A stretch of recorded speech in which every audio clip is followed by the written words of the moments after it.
I'm just saying, like, when you have obviously we can get lucky on a weekend, it's fair to say that, but it's so much easier to say like I can spike one tournament. When you go out and you spike 3 tournaments, When you were between two lines, I noticed that you would shuffle and then like look at the card in the front, and I was wondering if you were kind of randomizing. I do think you could take this though, this list exactly. Um, it just again, I think this exact list handles so many of the matchups. So we're gonna bring Tyler on. Tyler was the winner of the Saturday 15K main event from Pro Play Summit. So Tyler, we're gonna bring you on. Welcome to the show, sir. Hey! Thanks for having me. What's up, Yeah, Jake? what's going on, Tyler? Hey, sorry we didn't get to shake hands and say hi in person. I missed you. You were back working all day, every day. Say I was worked to the bone, but no, I mean I got to know you, so that was a pleasure. Cool. I'm glad. Yeah, I got to watch it back, and you had some nice things to say about me. Thank you. Appreciate it. Oh yeah, of course. I mean, you made my job really easy. I think I said it a couple times. Like, it's really rough when you're phoning it in as a commentator, and I didn't have to because you were just crushing. Sweet. That treated me well. That's for sure. I mean, that helps, right? When you talk about like those types of weekends, and you like, in all honesty, you had a remarkable weekend. It's not every day where you're like, yeah, I top forward and I won 2 events all in one weekend, and they were all kind of large. Yeah, for sure, 100%. And it was really funny because Rob, your opponent in the finals, he was the last player that I can kind of compare you to, which is really funny because last year at SCG Philly, there was a 175 player tournament, like another like 90-ish player tournament, and then another 90-ish player tournament. And Rob went win finals, loss, finals, loss. Like, that's the player that Rob is. So it was kind of really comical that was your opponent this weekend, where you're like, yeah, I finished in top 4, and you had like dueling battles with Jordan, which was really cool. You know, like that story of like the best of 9. And then you're just like, you weren't good enough. You know, you won, then you got literally basically like strangled off the stage to go play in a team event, and then you just went and won that too. So. I mean, what can I say? I think part of it was of course, you know, like we always say, the deck runs hot and you don't make mistakes, and that's, you know, that's what card games are. And I sort of had a nice weekend. I missed ramp on 2 games the entire weekend, and that's sort of, you know, I mean, I'm mulling 7, but still to not ever miss it, it's 85%, and I'm 100% sure that I beat those odds on the weekend. Yeah. I love it. I love to hear it, honestly, because a lot of people don't understand it, and everything you're saying is absolutely right. And, you know, there was a big debate in chat the whole weekend, you know, who was the player of the weekend. And I don't think a lot of people got to even know that you won the 3v3 as well. Yeah. So, like, you know, Jordan, hats off to him, but you just, you know, edged him out. So you were definitely the player of the weekend. I'll take it. Jordan is a phenomenal player. Yes. One quick kudos to Jordan. I took his deck to the 3v3. Okay. Card for card, and I played green purple in that. And that deck, I mean, I know from playing Jordan that, man, that deck is tough. It's so tough to play against, and it has so much agency in every single matchup. It's pretty nuts. I come from actually playing green steel, so it's not so different. In fact, it feels like it has better control in general. Which I think in the past it never felt like that. But right now in this meta, it feels pretty nuts. Yeah, I had never been an enjoyer of that in combo, and I played it for 6 hours on Tuesday at my store, and I was like, I'm just gonna lock this in for set champs now. Oh, it's so good. It's so toxic. All the Diablos. Yeah, I mean, after calling that finals, and we're going to talk about the finals in a little bit because Andre's going to come on and chat with us too. Sweet. I said Diablo like 100 times. It was it was like shenanigans.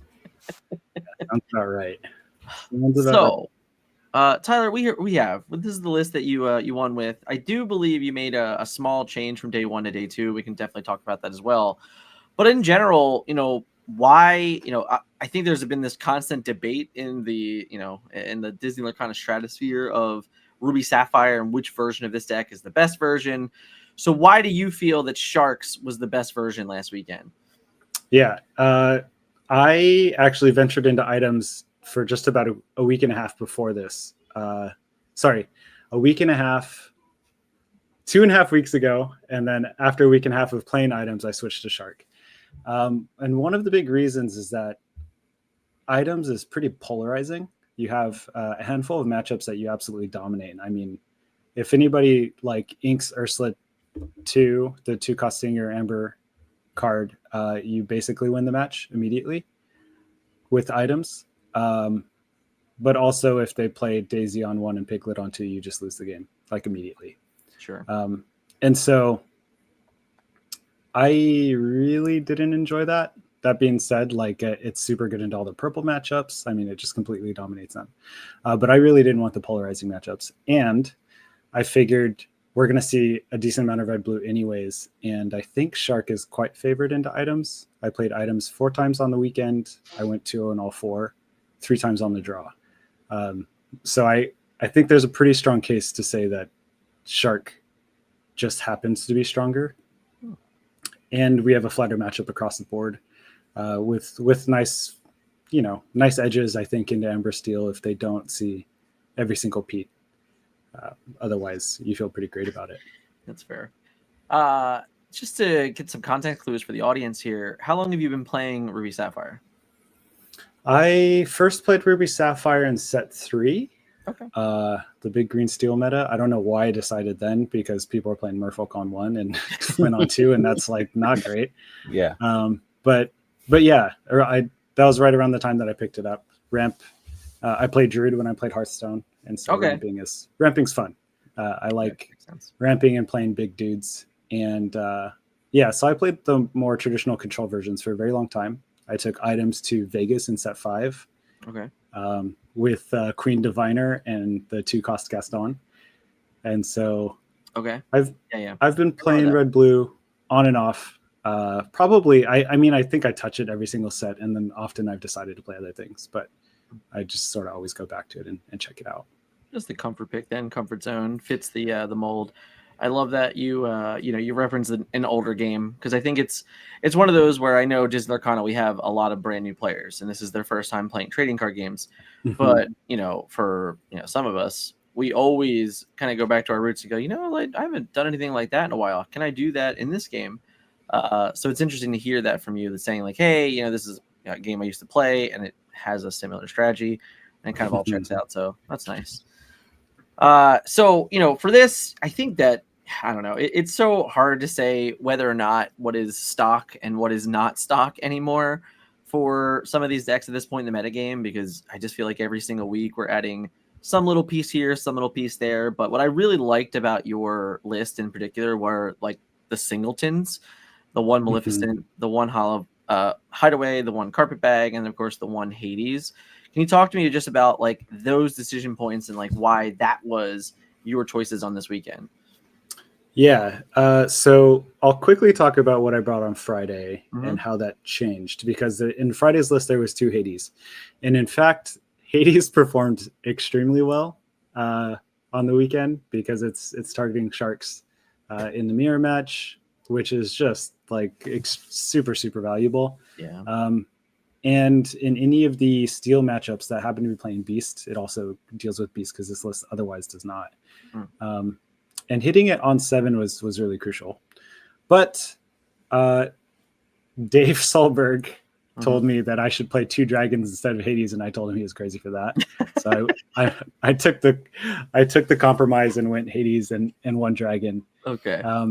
And the one of the big reasons for the dragon was that suddenly there was like a ton of items in the room. Yeah. And as we know, like dealing with a 7 attack character for items is like triple coil or double coil, double ink. Yeah. And that's like really, really difficult to get going. You're super deep into the game, and at that point you don't care about the lore. Yeah. But so having a dragon versus a Hades, which is going to get single coil human Sisu and feels awful, having that in the deck ended up being quite good. Yeah, that's fair. Then the other one-ofs are the Hideaway, which is of course good into items and good into any purple decks that have locations.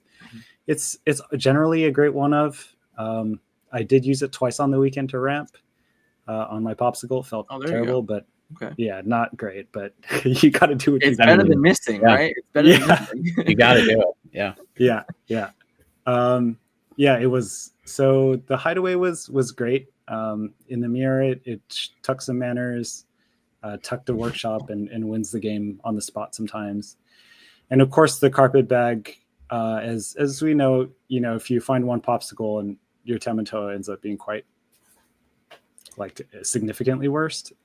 And so you have your Tamatoa one pop and you play a carpet bag for free, and suddenly, I mean, we all know that Tamatoa 6 playing anything for free is nuts, but the carpet bag ends up being quite the engine when you're sitting. This deck really thrives on 8 ink, so being able to do 2+6 to draw an extra card every single turn is pretty good. Good. Seems okay. Yeah. Seems okay. So overall, obviously you had this run that it's difficult to replicate.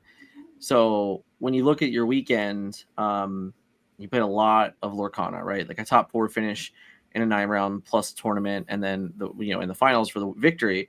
What were some of the moments that you, at least when you look back on the tournament, you're like, wow, that was actually a really difficult moment for me to get past? One in particular was, I can't recall exactly. I think it was round 4 of the Saturday, the main event. And I was against Purple Steel Brooms. Ooh, okay. And he opens Broom, Yensid, Broom, pops Quest for 3, pops the Broom. Wait, no, sorry, he can't do. Oh, he did. So it's Broom, Yensid, Broom, play Broom, Quest with Yensid, play a second Broom, pop the Broom, draw a card. And I had no Goofy, which doesn't do anything to Yensid anyways. Yeah. And I thought to myself, I'm dead. I'm absolutely, I am cooked. And luckily I found a second piece of ramp, and I ramp straight to Be Prepared. I draw 3 Be Prepared in a row, and I wipe his board 3 times, find the shark, find the Pirate's Life. But that exact matchup, I thought, this is how this is all gonna end. This is how. Yeah. This is my life. This is my tournament on the line. Well, yeah. Katie likes to say that the Ruby Sapphire deck is like, oh no, call an ambulance. Not for me, and that's exactly what most of the games ended up looking like with the deck. When I was watching it on stream. Yeah, and all of the matchups in top 8 felt that way as well. There's one specific moment against Steven where I clear his board and he plays a Smee at 17 with 2 cards in hand. And I thought to myself, I had a second B prep behind it. And I thought to myself, okay, he could have played Ink, Smee, Pete and won the game immediately. So that means he doesn't have the Pete. Yeah. But if he draws the Pete, I just lose. How risky do we get here? If I play a B prep and he plays another 2 lore questers behind it, I lose the game that way too. Mm-hmm. And so I thought, okay, I'm gonna play Manor and start to turn this game around. But that decision point was a really tough one. That was a really hard one. There was the hard one against Rob. When he put me in check, twice at 14 lore, threatening to go to 20. Yeah. I had 2 popsicles in hand and a develop, and I decided to go double popsicle to try to dig, but also leave open the line that I could trade hit Tamatoa into Lawrence and heal it back so it didn't get traded by Rhino. Right. And it's these really greedy lines that end up, they increase my clock coming back into the game. And if I can win 1 turn sooner, I get there. If I dig, I thought to myself, if I dig with develop, I miss with develop, I miss with all these things, then he makes all these trades. I'm suddenly, I need to resolve a B prep anyways, but I'm that much further away from actually winning, and it might be 1 turn shorter. And so those were 2 of the big moments that I was thinking about a lot. There was a specific thing that Dick actually picked up on in commentating about your decision making. Dick, do you want to kind of just ask Tyler about those choices? Yeah. So okay, I am a huge hand shuffler. I think it's so underutilized. It's kind of crazy because most people sort their hand, Yeah. right? So anytime someone plays a Diablo against me, a Ursula Deceiver, I'm shuffling it. Not only that, I am a huge poker player. So when you were between two lines, I noticed that you would shuffle and then like look at the card in the front. And I was wondering if you were kind of randomizing in that situation, or if you were or if you were thinking. So what was going through your head when you're between two lines and you're shuffling them in your hands? It's both. Right. It's my fidget for sure. Like it is absolutely my fidget. But I also come from playing poker. So like I do the most annoying chip shuffling. It's so annoying. Like Yeah. like it was so cool when people first started doing it, but now like man, everybody hates that. Like They're all doing it. It's always really got. Yeah, it's like flicking your cards now. Yeah, completely. But like Yeah. I loved it. Like World Series happening right now. I'm watching Daniel Negreanu vlogs daily. Yes. And Deuce 7 triple draw, he's doing the it's 4 across. I'm bluffing half the time. All right, this is what we're gonna do. And then I saw you doing it, and I was just like, I said on stream, I was like, Tyler is a step above almost everyone in this room. And obviously I was right, but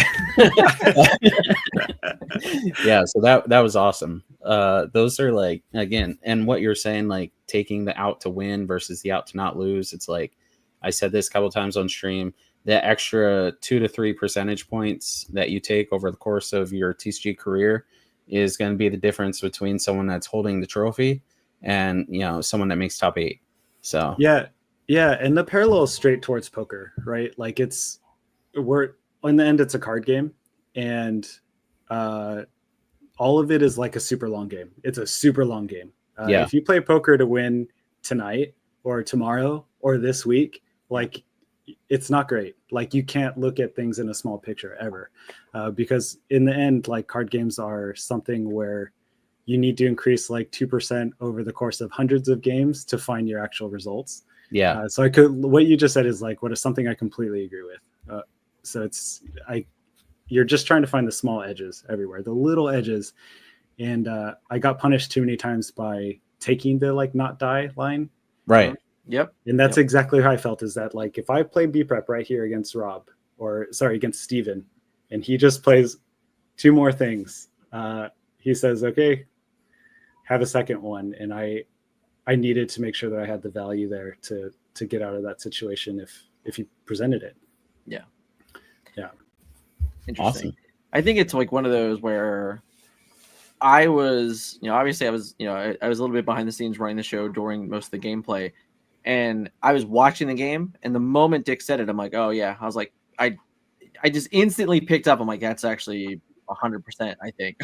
and I do think that it's like one of those things where most players watching it, they might not have actually picked up on it. Like if someone was just watching on mute and they're just like kind of analyzing your gameplay, it might not be something that you easily pick up on unless you're in the know, right? Like unless you are a player that kind of figured those things out.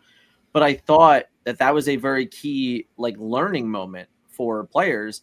And the way that Dick just explained it was just saying like, hey, if you just remove this decision like 1 out of, I don't know, like 8 times, you just increase the odds of it like your whole brain existence for the next season. So I just really, really thought that was really cool. But, as we're talking about this deck in general, again, I keep saying that it's pretty much an evolution thing. We're going into set championships. Obviously, you just won the biggest tournament in North America to date, for 2025 pretty much. So is there like an honest take? And I guess I'll readdress the question in this situation. Would you play a different version of this deck at set championships because if it's a smaller room, smaller tournament? Or do you think like, hey, I think that this is just the right way to go and the right way to move through kind of like set championships? I would feel pretty okay about this one. If you really wanted to be safe about things, you could take a dragon out and put a third goofy. you have to protect against aggro. I mean, Yeah, like there's going to be more generally in set champs. There's just going to be more aggro. Yeah. You lose the die roll against Embersteel aggro, and it's like good luck. I mean, yeah. they open Daisy Piglet, Lady Piglet, you die. Like, I mean, it's just not a good time. I don't think the third Goofy is saving us there, but yeah. Yeah, I don't think so either. Better than But you nothing. just, yeah, you got to see it. You have to see it, otherwise you're instantly dead. So yeah, I think I do think you could take this though. This list exactly. It just again, I think this exact list handles so many of the matchups. That being said, like if Jordan's list, which I know Jordan's list is getting popular, if Jordan's list is at set champs, that matchup is extremely hard to play. You're going to be out of cards. And so learning how to play that matchup without Brawl is like pretty miserable. And making sure, I mean, you have to just find the cards in the right order and make sure you ramp up before you get discarded. But that's the one deck that if you know a lot of people in your area might be playing it, you could maybe tech in Brawls. I hate Brawl, but you got to deal with Diablo. I mean, I let Jordan just draw all over me. I call that one. I call that one eating your vegetables. Like you don't want to eat your vegetables, but you also want to be healthy in the game. So yeah. I mean, I think I talked to Jordan about it, but 3 out of 3 games in our top 8 on Friday, he shifted Diablo. And 2 out of 3 games, he shifted Diablo and Sing Friends. And I, like, as soon as he did that, I was like, all right. Like, I guess we're done here. Yeah. Okay, I get it. You're winning. Yeah. It's rough when like your final cards be prep and you're like, oh, thank God. And then you look over and they have 27 cards in their hand. Okay. Oh, all right. This is going to work out for me. Right. Exact situation. Every single time I looked at his hand, he's like 15 times. Yeah. He's got like his next 13 turns. You're like, yeah, I just hope the next card's like, I don't know, develop your brain, I guess. Yeah. Right. Can I ask, how important do you think it is to be there Friday? Aside from obviously you performed very well Friday, but like you mentioned earlier, you got to see the room, and I kept mentioning this on stream, so I don't want to look like a moron. Is why I'm asking. It's like I thought it was very valuable. I saw a lot of people change a few cards or their entire deck between Friday and Saturday. For me, for my deck in particular, it ended up not being a huge deal, I think. Okay. But if I was playing another deck, I think you probably likely could change 5, 6, 7 cards, 8 cards. It's just that I think that DKP's list is like hyper tight. There's really just like maybe 3 or 4 flex spots total anyways, and I changed 2. But being in the room on Friday was really important to tell me what I might be playing and what I was disrespecting. And I think that was, again, Jordan was the main deck that I was disrespecting was green. And there was no green from Friday to Saturday. So besides Jordan and a handful of the other people, but I realized like I'm going to dodge most of them anyways. Yeah. There's lots of Ember Steel. And so because my deck ended up being quite good naturally, I didn't have to change much, but it very well could have been super important. Because the room would have dictated a lot of other things. I think for items players as well, looking at items into that room, I might have changed quite a few cards, or I would have gotten off the deck completely. Okay. Yeah. Thank you. It was. I guess that just kind of just double down on the question in general. I might have been doing a little note working here, and I listened to an interview or two, and you only traveled to DLC Vegas last year. Was that your one big event? Yeah. So if you compare the two, right, and DLC Vegas was, I think, the first DLC that had the Friday competitive events. So like it was kind of the same type of feel of like, all right, you can go in, you can test your stuff Friday, but like, the real thing is Saturday. I think that these are a little bit different because obviously we go from playing for promos to playing for Mickey Mouses, So right. But like just in general, how do you feel about the experience of these kind of like fairly like high stakes matches on Friday to lead into the Saturday, to lead into the finals? You know, at the end of the day, you played, like, you were there with everyone 9 a.m. Friday morning. You played all day long. You had to be back at 8 a.m. on Saturday morning, and then you had to be back at 8 a.m. again on Sunday morning. Like, you had a long weekend of Disney Lorcana. So how do you feel about that in general? Were you happy with the morning cuts, or would you have rather have played out like a Friday night?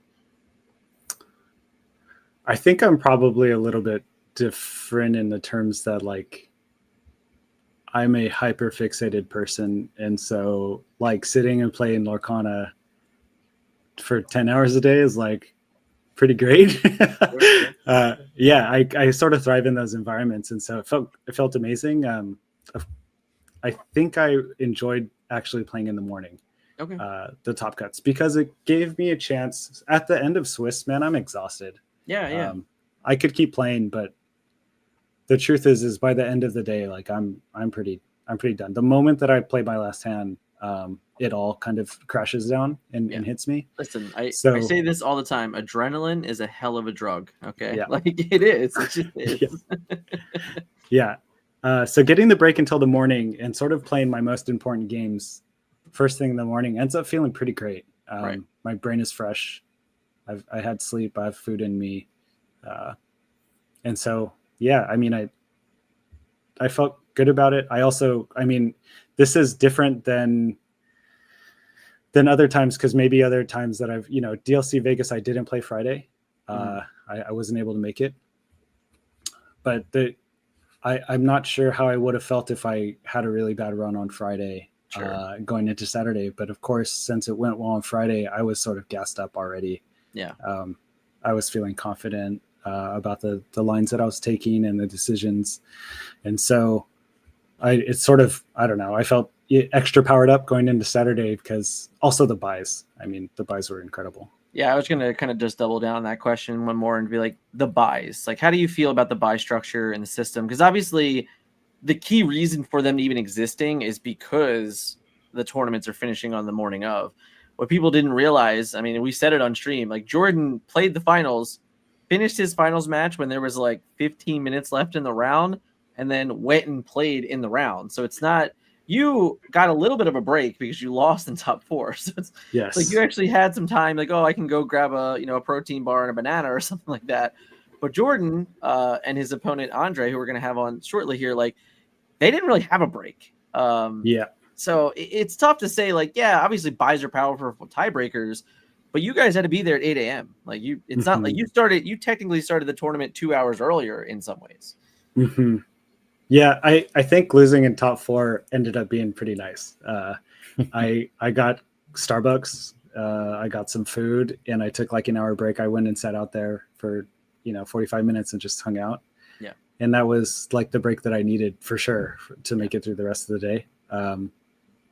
The following day when I went straight to the 3v3, that was probably closer to what Jordan did, but less high stakes. And so I can't imagine. Jordan had a tough day. Jordan and Andre both had tough days, man. They both had tough days. So I give them a ton of credit for even just making it through. Yeah, very fair. Dick, any last questions for our friend here? No, but I will say again, phenomenal. Like, I really appreciate you being there. I hope you're going to be at all the stops. And I hope next time, we can actually get to talk. I was in the back a lot, which was fantastic for me. But it was an absolute pleasure watching your games, especially the storyline between, who's going to be the best on the weekend. It's impossible in something that there's some amount of randomization to try to build storylines from beginning to end. So when it happens naturally, I greatly appreciated it. So I'm so happy you did so well, and big congrats. Appreciate you. I'll just say, so Dan, you asked me if I was going to make it to Denver during the interview. And during that time, so going back to the question earlier, sorry, I'm like brain everywhere. But going back, about DLC being the only one. I hadn't traveled much. Yeah. I kind of do great in my local area, in the greater NorCal area, these bigger tournaments here, which are like 100, 150. Yeah. I really haven't missed Top Cut. And so, in the end, I was like, okay, I feel pretty good. I think I'm a good player. But making it out to this and having that sort of weekend gave me the, like, all right, cool. Like, I can hang. Like, I might be one of the best players in North America, right? Like, you can don't say know about that. I'm just saying, like, when you have obviously we can get lucky on a weekend, and it's fair to say that, but it's so much easier to say, like, I can spike one tournament. When you go out and you spike 3 tournaments, it's a little bit different. Okay, it leaves a lot of clues, kind of, in a way. But then just a quick sidetrack of, what did it feel like? Obviously you were in DLC Vegas so you experienced the room at 3,000 players. But if you're only really ever playing these local players in North California, and you're always seeing the same kind of people, was it nice to be in a room and kind of like just know that you're playing against some players that you may have never really sat across from before, that were from all over? And we had guys from Puerto Rico, we had guys from Canada. Like, what was it like to be kind of just like be a part of that room? Amazing. Oh yeah. I mean, like, I play some of these guys, of course, on the simulator, but to sit across from Danzor and get to play him, get to sit across from Jordan. I mean, I get to play Jordan 3 times. I mean, this is what I live for, right? those types of games, those matches. I mean, Rob, of course, I've played Rob a bunch before. I mean, that's what we play the game for. All of those matches where they're testing you to, you can't give them a single inch. Otherwise they're gonna roll you. And so, yeah, I mean, I love that. It's really what I live for. I'm going to sidetrack all the way back and say that this enabled me to, start opening the door to coming out. So I will be missing out on Denver, but I will be at Ink. Okay. Well, then I'll be there. So we're supposed to be there. I signed up today. They have to approve it. Sweet. I'll be at Ink. I'll be at Milwaukee. This opened the door to all the DLCs, so I'll be at all 3 DLCs as long as I get tickets. Yeah. Fingers crossed for all of us. I mean, everybody in chat, all of us. I mean, it's you gotta hope. Yeah. But yeah, we're gonna be talking about the Lorecast a little bit later in the episode, but it was great. I know that you were on a bit of a strict schedule here because we know I got you, but it's fine. Cool. But I am grateful that you kind of came in, hung out. It was really great interview. You were one of the easier players to interview all weekend. Appreciate that. Listen, like it. I interviewed, I don't know, like 30 people this weekend. I don't even know how many it was. I'm sure it all flew by for you as well. Yeah, in some ways, sure. But it's you can pick up when players are intact, and it's very easy when you can bounce off one another quickly, follow up the questions, and like make that story come through. And you and Jordan were definitely two that just, you made it stick. You made it easy, and it was really cool to see that play out through the whole weekend. And really, that's the goal, of the Pro Play Summits is to give you, you guys like this, a limelight and like this way to say, like, hey, you might not have ever heard of Tyler Batsu before, right? Like, you might not know that name, but now everyone's going to know that name. And I think that's like the real goal home for the Pro Play Summit. So I'm glad you made it out. I'm glad you crushed it. And hopefully we get to see you at a Pro Play Summit sometime in the near future. It's definitely there. I think I'll probably be trying to make it out to another one. And hopefully whatever these points are going to, I have no idea. Yeah. I mean, now listen, you don't know that it's a shame that you might've wasted the moment in a way. If the next one is for like a NAT invite or something, I early. I literally today during the Lorecast was like, dude, can you please not give PPG a NAT invite for one of these? Please do not. They will break my heart. Yeah, when they specifically said anything after Fabled, I'm like, well, I guess that counts out any random DLC winners getting an invite, Right. Got a Nunez situation. Yeah. But nonetheless, again, thank you so much for joining us. Kind of just talk about your deck and talk about your experience. Any last shout outs before we let you get back to the family? No, I guess you guys can just find me on Twitter at Botsy109. I have gotten some requests for coaching, so I have a Metafy now. You can find me on Love it. Metafy. We're big Metafy fans here, so Yeah, it's great. I coached somebody yesterday. It's really fun. I mean, I really enjoy getting to see friends around me grow. It's mostly just been locals up until this point, but yeah, there's nothing better than seeing your friends succeed. And so, yeah, come talk to me.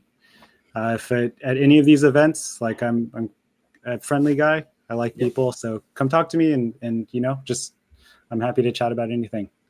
perfect. Well, I hope you enjoy your set championship season, and it looks like I'll be seeing you in a few months at the Inking. Definitely excited. Sounds good. Thanks, Dan. Thanks, Dick. Thank you, you. Tyler.